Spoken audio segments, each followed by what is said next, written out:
একসময় নারায়ণগঞ্জের ২৫০০ মানেই ছিল আখের গুড়, কিন্তু ভেজাল গুড়ের ভিড়ে হারাতে বসেছে শত বছরের ঐতিহ্য।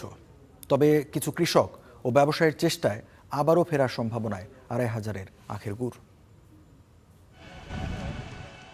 আখের গুড় উৎপাদনে বিখ্যাত নারায়ণগঞ্জের ২৫০০।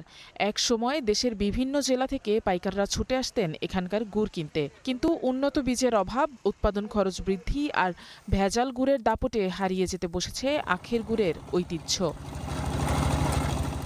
তবুও পূর্বপুরুষের পেশা আঁকড়ে আখ চাষ করে যাচ্ছেন কিছু কৃষক, তৈরি করছেন আখের গুড়।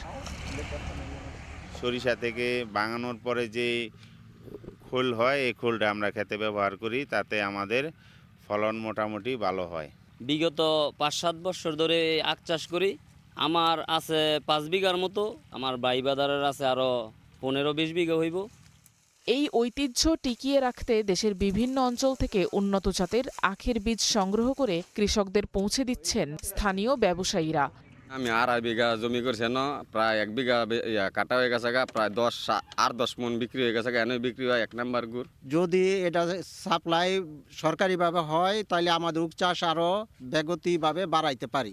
চলতি অর্থবছরে ৩৫ হেক্টর জমিতে আখ আবাদের লক্ষ্যমাত্রা ধরা হয়েছে বলে জানিয়েছেন এই কৃষি কর্মকর্তা।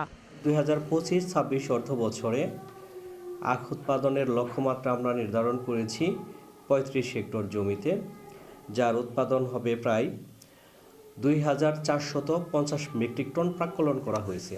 কৃষকদের আশা, সরকারি পৃষ্ঠপোষকতা আর ন্যায্য মূল্য নিশ্চিত হলে ২৫০০-এর আখের গুড় দেশ জুড়ে আবারও পরিচিতি পাবে।